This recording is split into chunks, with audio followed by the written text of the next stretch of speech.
Welcome to the Clicks and Giggles podcast. This is your host, Jordan Rothwell Perry, here today to talk about something I think you may be sleeping on, and that is sales calls. So I'm here to give you the skinny on sales calls. I think that sales calls are an underutilized secret weapon in businesses, and the businesses who use them do better. And so I'll fight those are fighting words for me, because a lot of people are like, you don't have to do sales calls. And I'm like, okay, could you do better with them? Could you make more money? Could you close faster? Let's see. And I think the answer is yes.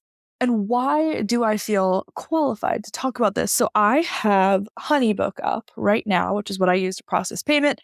And this year I have sent 146 files, and I have booked and gotten paid on 121 of them. And actually, there's a couple I could delete that are out there, and it'd probably be better, but that is an 83% booking rate. And then if you look at contracts only out of it, I've sent 40 contracts this year, and I have closed 22 of them.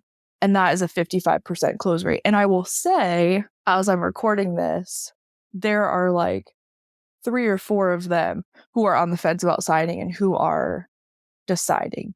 And that this is actually why this whole conversation came to be, is based on a sales call I had yesterday. So even if they don't sign, 22 out of 40 for the year of 2024, 55% close rate, very, very happy about that. So I feel qualified to talk about it just because of my experience with selling on sales calls and closing them. If I look at my close rate last year, I had a 67% booking rate, and I did a lot less hourly work and one-off work. So here I sent 57 contracts and I booked 28 of them last year. So let's see what that is. I'm doing math as we talk. That's 0.491, so 49%. That's good. That was still for last year. And then 2022, it's showing 80% booking rate. I sent 55 out and I got 41. I don't want to toot my own horn here. That's like a 75% close rate. Shoot. For 2022. And then 2021, 67% booking. I sent out 33 and I got 21 out of 33. That's a 64%. Okay. So all that to say, I feel confident in my skills. I feel confident that I can talk about this, can encourage you in this, can help you in this. So let's talk about the skinny on sales calls. I'm just going to tell you how I do it, give some tips for you with calls. So my calls are done through Calendly. You can go to launchwithjordan.com, launchbyjr.com, and click. And on the homepage, that is the only way to book with me. I'm literally going to it to walk you through it as I am. When you're on the homepage, launchwithjordan.com, you click Let's Work Together, and it opens a Calendly link. So it's a 20-minute spot. You do not need to have people on calls for 45 minutes, for an hour, etc. And then what I do is I ask these questions. Have you run ads before? Are you running them now? Or are you new to ads? What's your website? What offers do you sell? What's your legal business brand name? That gives me information I need for a proposal, which I'll talk about. What state is your business registered in? And did anyone refer you my way? If so, I would love to thank them. And I ask about their business being registered and legal business name for 2 reasons. 1, I need to see if they actually have a legitimate legal business.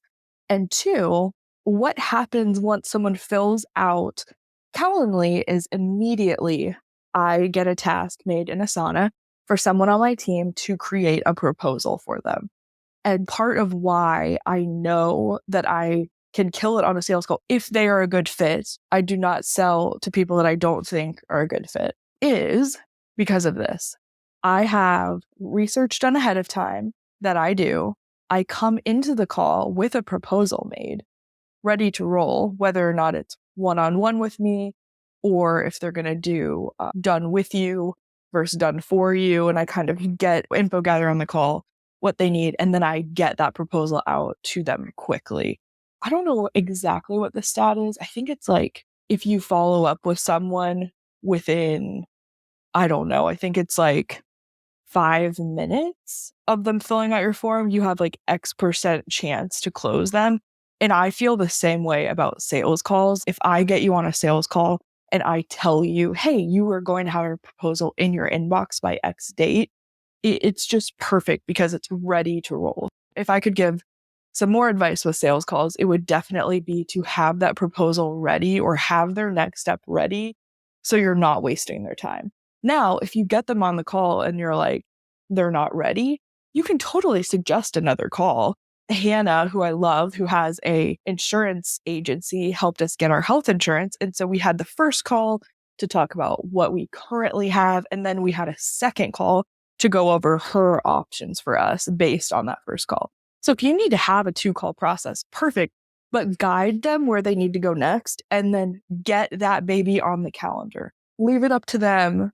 Get the next time you're talking together or that the info on the proposal, all this good stuff right from it. So going back to the sales call, they book it through Calendly. It's on the calendar, of course.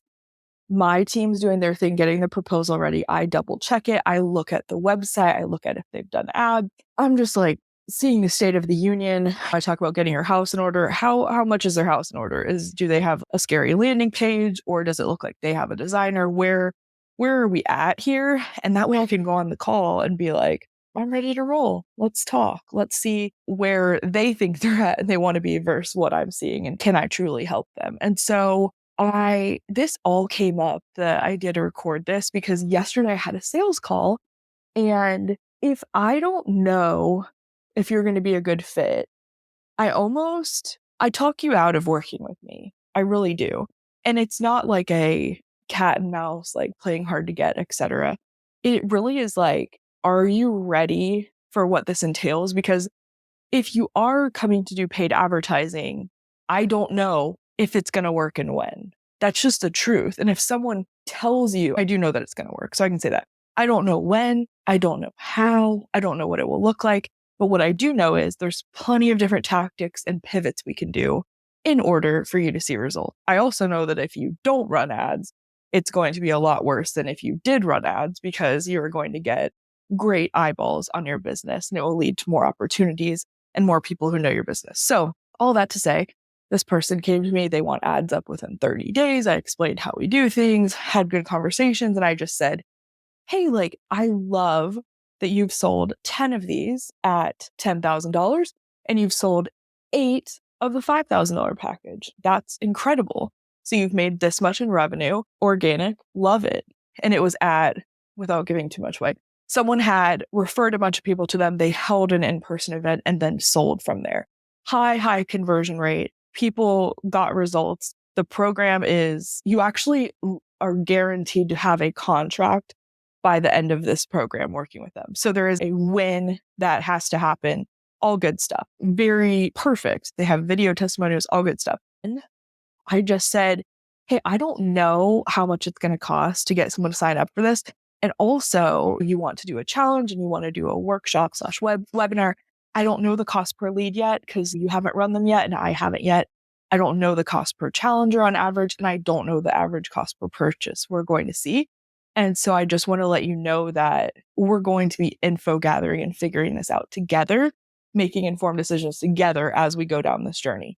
And that is how I weed someone out who's like, oh, I want to put in $5,000 and I want to get 50,000 out in 6 weeks. Now, could that happen? Honestly, maybe it could. And that's amazing. I definitely have spent 50,000 to make 500,000. We've gotten great results. And I just don't know. What's your website like?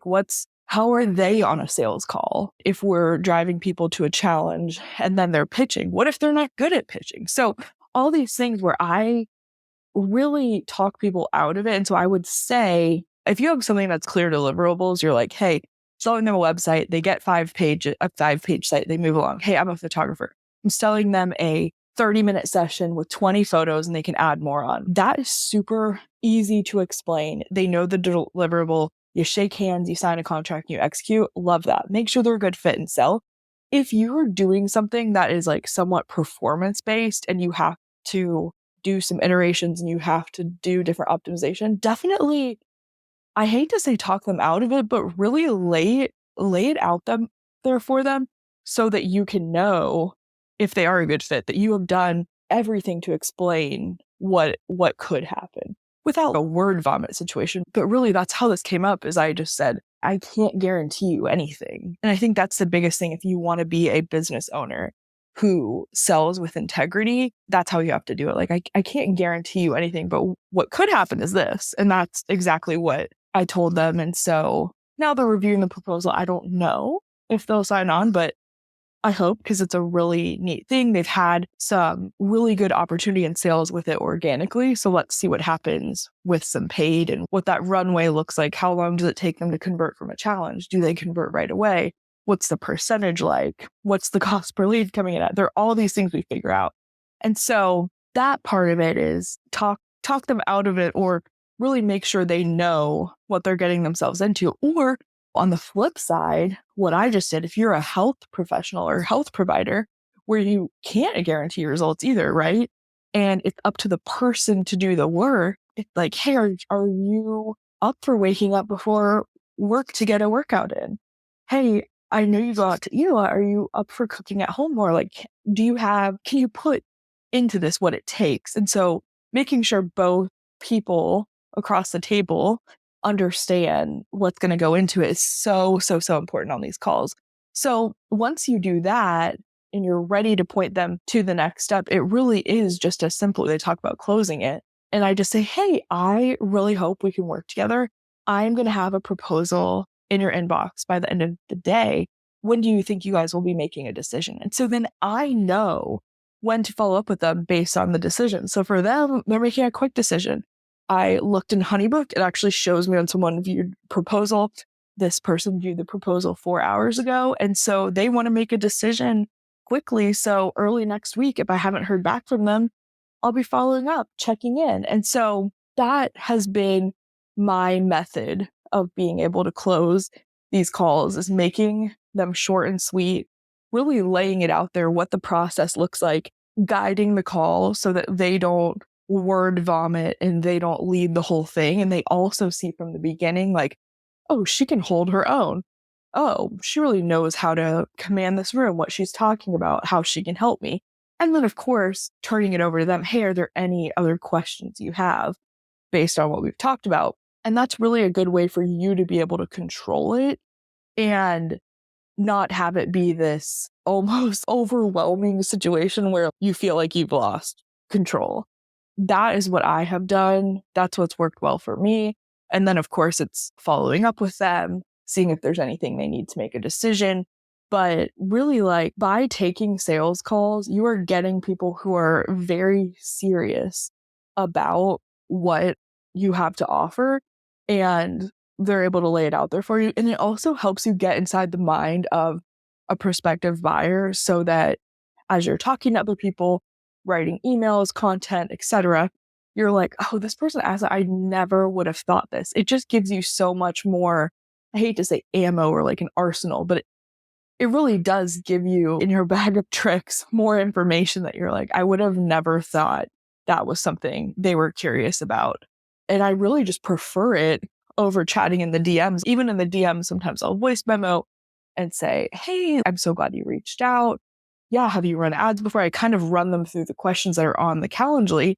And then sometimes I'll book a manual appointment with them and say, perfect, like, let's chat Thursday. I'll send you a calendar invite and a link, and we can go from there. But my recommendation is, if you already take sales calls, find a way to tighten them up, tighten up the follow-up, guide them right where you need them to go after. And then if you aren't taking them, try it. Like, you will never get better at something that you don't try and practice at.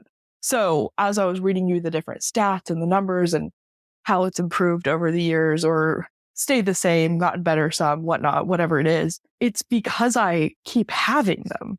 Say my close rate's 50% and I do 100 calls, I close 50 of them.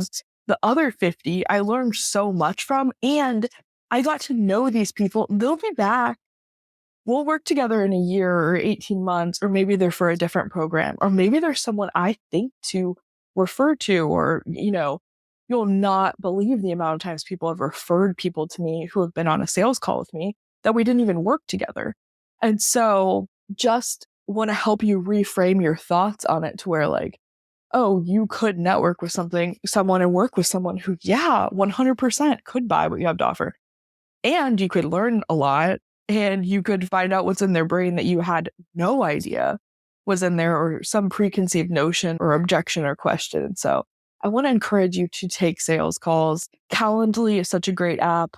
Acuity, I know Google Calendar, I think you're able to schedule through now. And bonus tip, I right now have it just link out to Calendly but for my other clients, and especially when we build sites out, we actually embed Calendly on a book a call page. That month when the client's looking over their stats, they can be like, oh, we booked teen calls through Calendly and 30 people hit this book a call page. So we have a 50% conversion rate on people who get to that page. And then we closed X amount of those calls. And so I really want to dial in numbers on my end in 2025, because the more you dial them in, the easier it is to grow your business. The maths, and you're able to make it work. So I will be embedding the book a call page on a page on my site. But for right now, it's just a standalone page and they book and it's super easy. Calendly is very affordable. If you are going to do this, I do recommend embed it on your site so you can see how many calls you booked versus how many people hit the page, and really just give it a whirl with sales calls. Even if you have a lower ticket item, like nothing grinds my gears more than people who think their time is too important to get on a sales call. I'm like, okay, more power to you. But the one who is willing, they're going to go far, whether it's the experience they get, the insight they get, or the sale they get. So just here to encourage you to get on the sales call. Let me know, send me a DM or email or voice note if you get on a call and you've been avoiding them, and let me know how it goes. And also, if you're in the other camp and you're like, I'm like anti-sales call. I mean, I have a good friend of mine in the industry who helps people with selling in the DMs. And I'm like, I love that. I don't like the DMs. I all day would rather look at noggin to noggin on Zoom and chat and see if I can help you versus messages back and forth.